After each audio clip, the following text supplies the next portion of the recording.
की उंगलियां लगा देता है। 7 स्थान ऐसे हैं जहाँ चंदन की मात्र उंगलियां लगा देने से ही शिव पितृलोक के पितरों को मुक्ति प्रदान करके वैकुंठ लोक का निवास दे देते। 7 स्थान।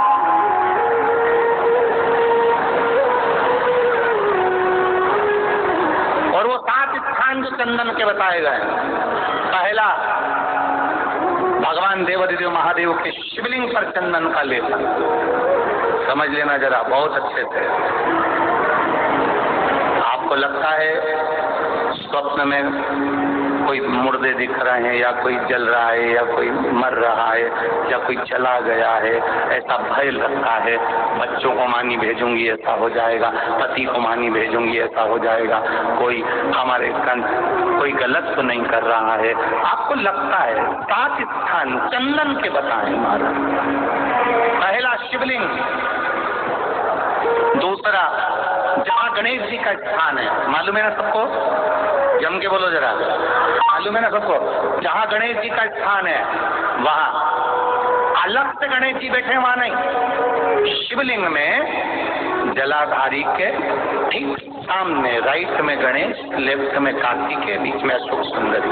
तो पहला चंदन बाबा की शिवलिंग पर, दूसरा गणेश जी पर चंदन की उंगली, तीसरा षडानंद कार्तिकेय पर चंदन की उंगली, चौथा अशोक सुंदरी पर चंदन की उंगली, पांचवा जलाधारी पर चंदन की उंगली, छठा जो शिवलिंग का जल बह रहा है इसके ठीक विपरीत की ओर चंदन की उंगली, और 7वां चंदन नंदी के मस्तक के ऊपर जो 2 सींग लगे रहते हैं उस पर चंदन की उंगली। ये कब लगाई जाती है?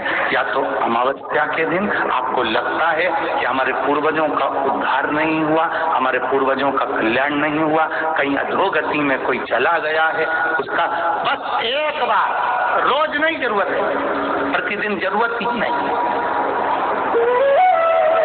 महीने में एक बार अगर अमावस्या के दिन भी आपने चंदन के थोड़ा सा चंदन अगर मेरे देवादिदेव महादेव को 7 स्थान पर समर्पित किया है। अशोक यहाँ पर वर्णन कर रही है, मैना, धन्य और कला की कथा कर रही है। तीनों ने सनकादि ऋषियों से मांगा। चंदन भगवान को अति प्रिय होता है और चंदन ही एक ऐसा होता है जो पितरों को भी प्रिय होता है, जिसका स्पर्श मात्र लगने से पूर्वजों का कल्याण हो जाता है। वो चंदन अमावस्या के दिन जो नदी, तालाब, बावड़ी, कुआं किसी भी एक जगह पर अपने पूर्वजों का नाम लेकर शाम के समय पर दिया लगाएगा, ये मेरा विश्वास रहता है, उसके लिए कुबेर भंडारी भंडार जरूर बनेगा।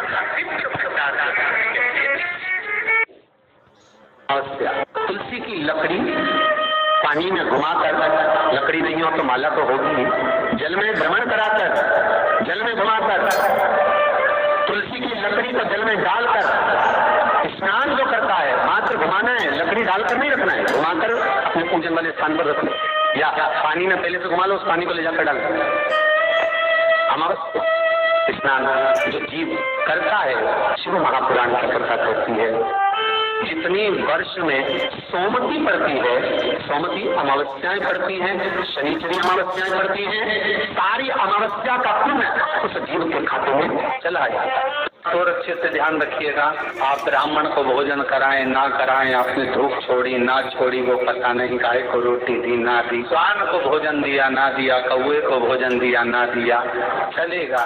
पर अमावस्या के दिन, उस दिन प्रदोष काल में, प्रदोष के समय पर, शाम के समय पर जाकर किसी भी नदी, तालाब, बावड़ी, कुआं, कहीं ना कहीं जो आपके पास में हो, वहाँ पर एक घी का दिया, बत्ती का मुंह दक्षिण की ओर कर अवश्य जला कर जाना, सारे पितृ दोष समाप्त हो जाएगा। निवेदन है, माताओं से निवेदन है, मान लो आपको कोई ब्राह्मण देवता ने कहा कि आपके यहाँ पितृ दोष है, तो आपको घबराना नहीं है कि महाराज जी मुझे क्या करना पड़ेगा। पितृ दोष है, एक चावल का दाना घर में से लीजिए, हथेली पर रखिए, पानी का जो मटका होता है, ठंडा होता है, पानी का जो मटका है, हंडा है, जहाँ पर रसोई घर में तुम पानी रखते हो, उस हंडे के पास में, मटके के पास में चावल के दाने को लेकर जाइए, अपने पितरों का स्मरण कर स्वधा स्वधा स्वधा स्वधा स्वधा 8 बार बोलकर शंकर भगवान के शिवलिंग पर, तुम्हारे घर में शिवलिंग हो तो घर में, और अगर मंदिर में शिवलिंग हो तो मंदिर में, उस चावल के दाने को चढ़ा दीजिए। ऐसा भी पितृदोष होगा, समाप्त हो कि गाय जब अपने बछड़े को दूध पिलाए और बछड़े के मुख पर जो फेन आए, उस फेन को